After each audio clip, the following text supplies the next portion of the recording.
Hello dear students, welcome back to the channel. So in the previous video, I have discussed about the syllabi of economics. As you have seen, we are having two subjects in that. One is microeconomics and other is statistics. So before starting any topic from the book or anything, first we will discuss about the subject. This is the same economics that you have studied in class 9th and 10th, okay, in the social science subject. Nothing more different, but the only thing is now you are going to refer it as a full subject and you are going to see it on a broader aspect. That's it. Okay. So let me tell you what this word economics is and from where it is derived. See, this word economics is derived from a Greek word oikonomia. Now, oikonomia, or it is also known as oikos nemon in many books, this word has a meaning. Okay, it is a combination of two words. The first word is oikos and the second word is nemen. Now what does the word means? See, oikos refers to household things and nemen refers to management. So on the initial stage, the economics is simply called the management of household things. Now household things का मतलब यहाँ पे जो basic हम लोग घर की चीज़ें यूज़ करते हैं, that all things, how we manage that things from our money income, what we have. That is the basic meaning in the initial stages of economics subject. But as we go on our journey to this subject, we'll see various other things one by one. So before starting this subject, I'll give you a very good example that will help you to understand what this subject really about, and it will also help you to get a proper and accurate definition for the subject economics. Okay, so talking about the example, let us assume that all of you have given the board exam and someone has topped the exam, obviously.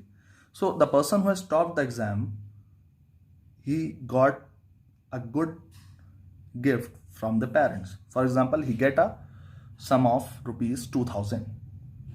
Now this 2000 rupees that student has got, तो ये जो 2000 रुपए उस student को मिले हैं, it's like a gift to him. अब जैसे ही जो भी वो टॉपर बच्चा है, वो स्टूडेंट, उसके हाथ में 2000 रुपए आएंगे, what his mind will do, what his behavior will be. आप खुद सोचिए, अगर मैं आपको जो है सिंपली बैठे हुए हैं आप, मैं आपको 2000 रुपए दे दूं, तो what your mind will start to do? Your behaviour will start to convert different alternatives. Sir what is this different alternatives? You will start to generate choices.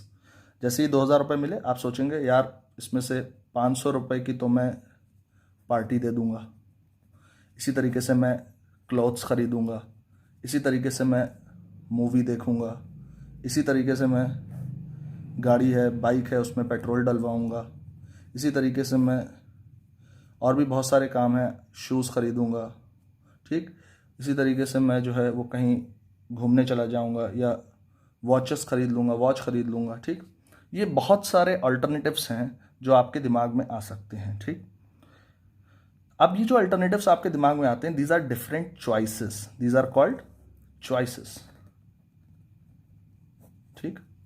अब प्रॉब्लम क्या है कि human being is a greedy animal.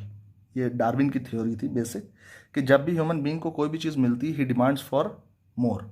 अगर आपको यहाँ 2000 की बजाय 10,000 भी दिए जाते, तब भी आप कहते कि 10,000 के ऊपर भी आपकी रिक्वायरमेंट रहती है हमेशा, ठीक. Because choices are unlimited and here the choices means your wants.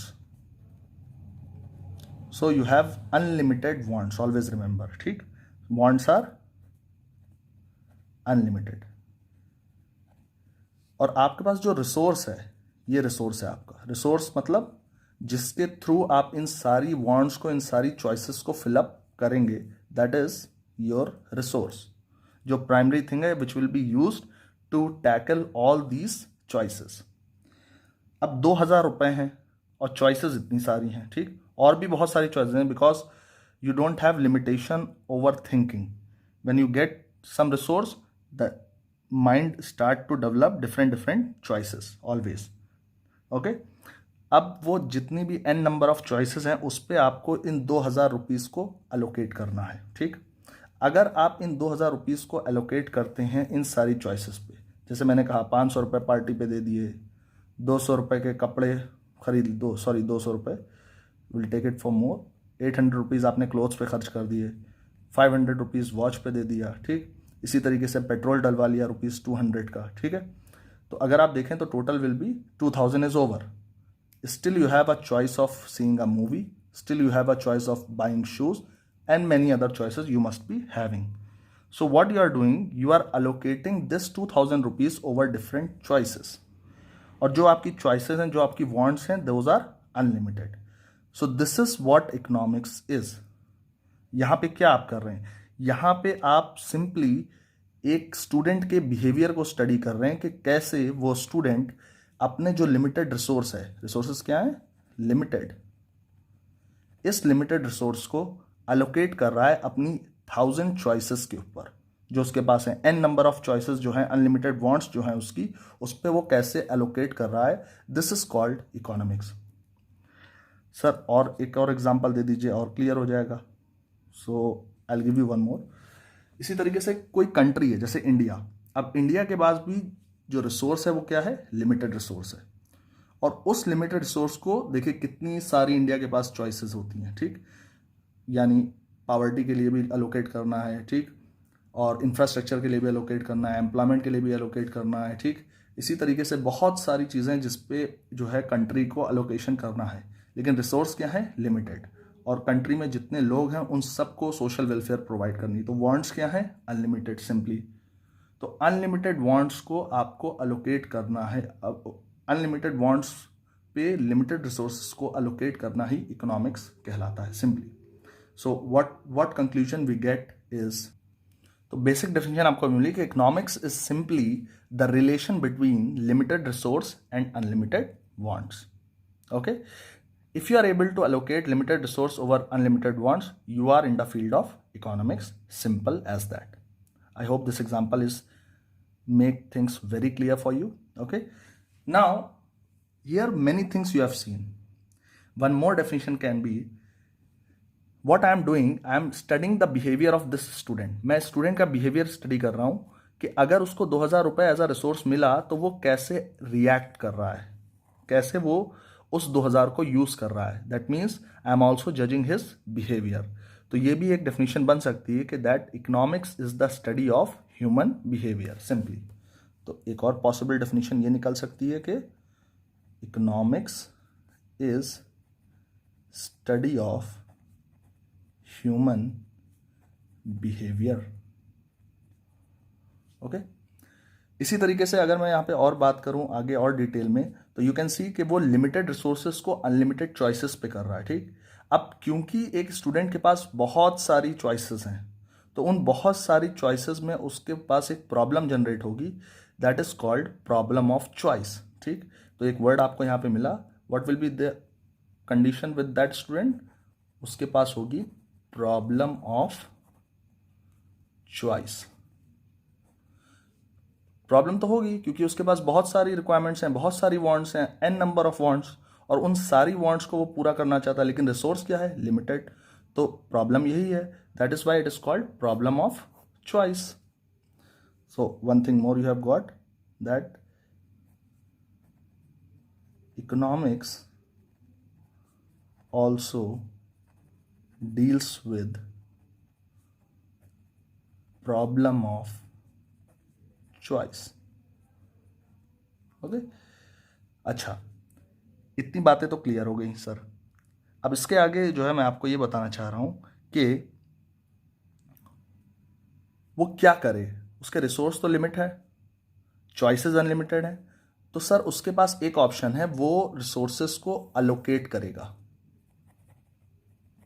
और जो अलोकेट करेगा, अलोकेट मतलब कुछ पैसा इसको दे दिया, कुछ पैसा इस चॉइस को दे दिया, कुछ पैसा इस चॉइस को दे दिया, कैसे भी वो अपना मैनेज करेगा, ठीक. जहां वो 500 की पार्टी दे रहा था वो उस पार्टी को 300 रुपये में निपटा देगा, ठीक। जहाँ वो 800 के कपड़े खरीद रहा था वहाँ पे लोकल कपड़ा खरीद लेगा, 600 रुपये दे देगा, ठीक। जहाँ वो 500 की घड़ी खरीद रहा था वहाँ पे वो 200 की घड़ी कर देगा, ठीक।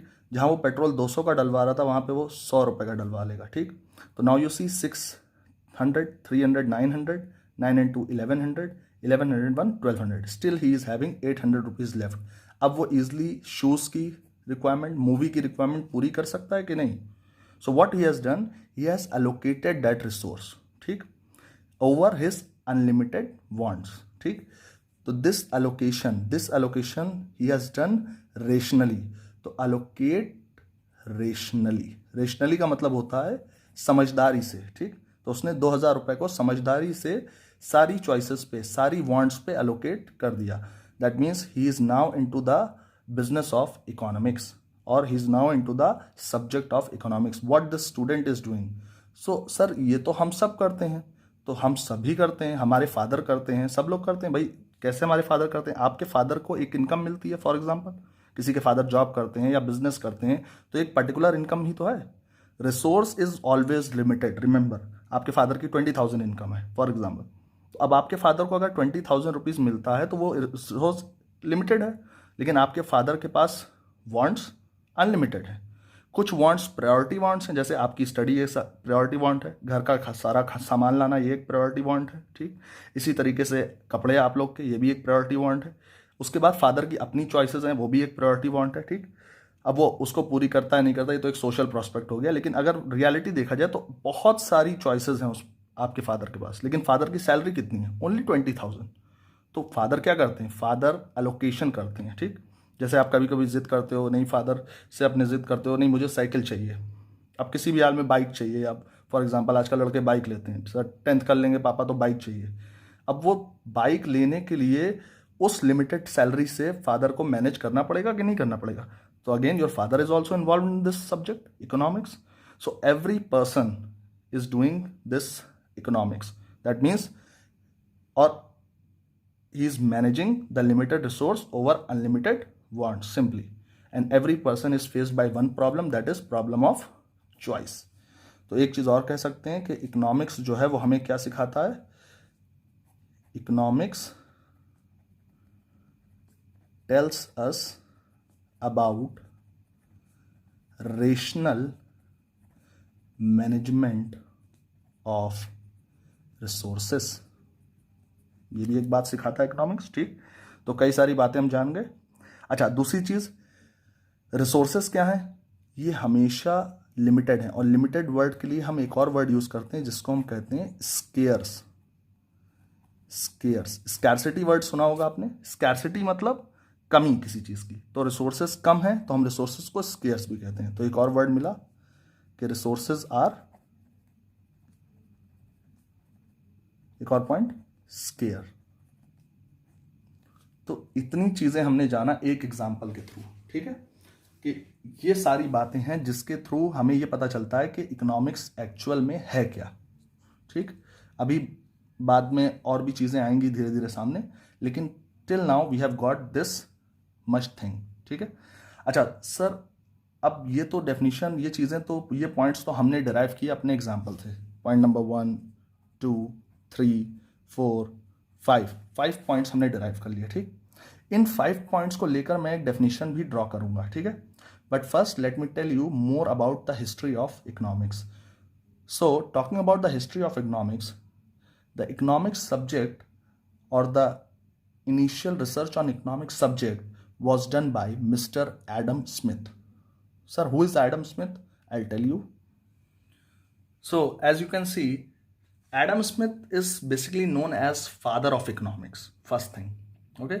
Because he is the only person who has firstly initiated the concept of subject economics. And where he initiated this concept in his book, An Inquiry into Nature and Causes of Wealth of Nation. This was the book in which he called economics as Science of Wealth in the year 1776.